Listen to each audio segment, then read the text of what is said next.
Aujourd'hui, jour de la Sainte-Rose, grand-mère est morte. Elle est partie comme ça, dans son sommeil, ont dit les gens. Ça les rassure.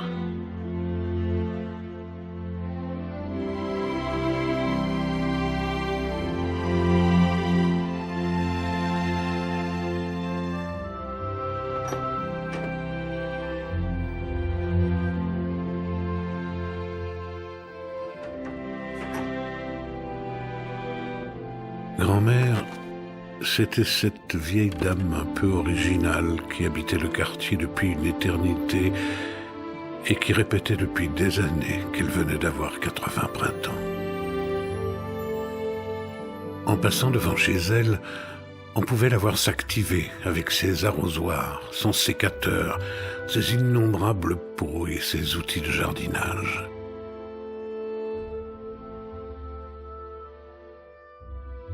À longueur de journée, elle chouchoutait, taillait et rempotait ses plantes avec application.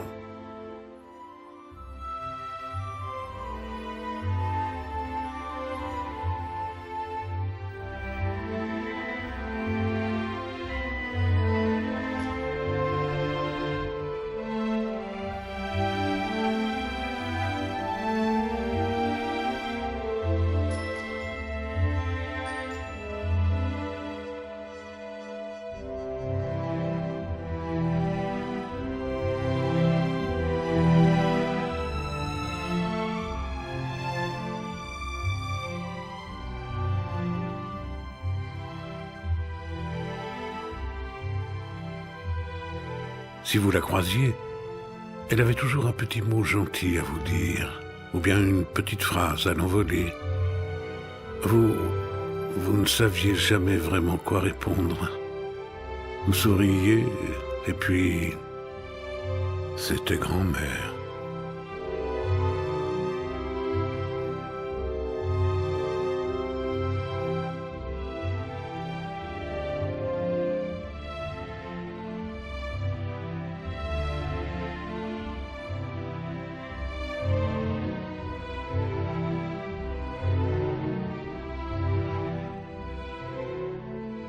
Du jour au lendemain, partir et c'est fini. Et après?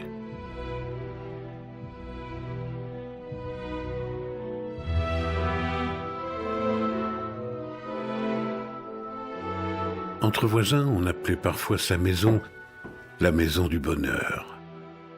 On disait ça en s'amusant parce que grand-mère en faisait parfois un peu trop avec ses fleurs de toutes les couleurs. Mais au fond, il y avait un peu de vrai aussi. Elle était joyeuse, lumineuse et tellement fleurie, cette maison. Au milieu des rues grises, c'était bon de voir grand-mère vivre d'une manière tellement à part, loin du monde fade et pressé.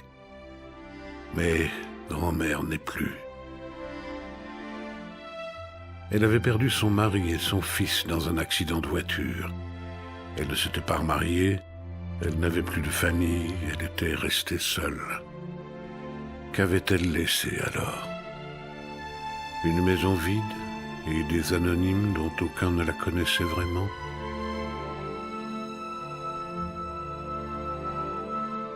Elle n'aurait pas existé au bout du compte. Le monde n'en aurait pas vraiment été changé. Cela n'aurait été tout au plus qu'une somme de numéros en moins dans les archives administratives. Numéros de sécurité sociale, d'assurance vieillesse, de téléphone, identifiant fiscal, identifiant client, compte bancaire, numéro de permis de conduire, de passeport, de carte d'identité. On n'est pas grand-chose.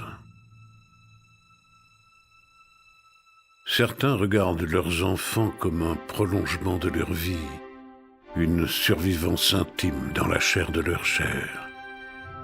D'autres brillent dans la science, dans le sport ou les arts et gagnent en immortalité à travers leurs découvertes, leurs exploits ou leurs chefs-d'œuvre. Et combien resteront dans les pensées parmi tous ceux qui essaient vainement de se faire remarquer du monde? Alors certains construisent des empires, des sociétés à leur nom, internationales, et coté en bourse, parce que c'est toujours mieux qu'un numéro. Ainsi, ils partiront avec la conscience tranquille que d'autres seront là pour reprendre le flambeau, porter leurs couleurs et les faire briller dans une fragile postérité.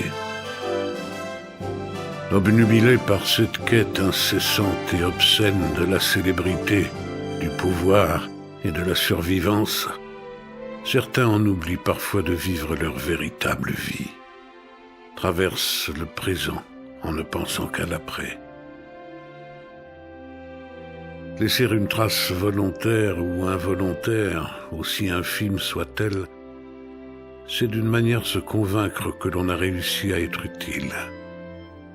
Quelque chose d'éternel dont les gens se souviendraient au-delà de notre disparition, au lieu de n'être qu'un nom parmi tant d'autres, gravé sur une dalle pendant un siècle ou deux. J'ai assisté de loin aux funérailles de la vieille dame, aux funérailles de grand-mère. Je voulais lui dire qu'elle avait au moins laissé quelque chose en moi.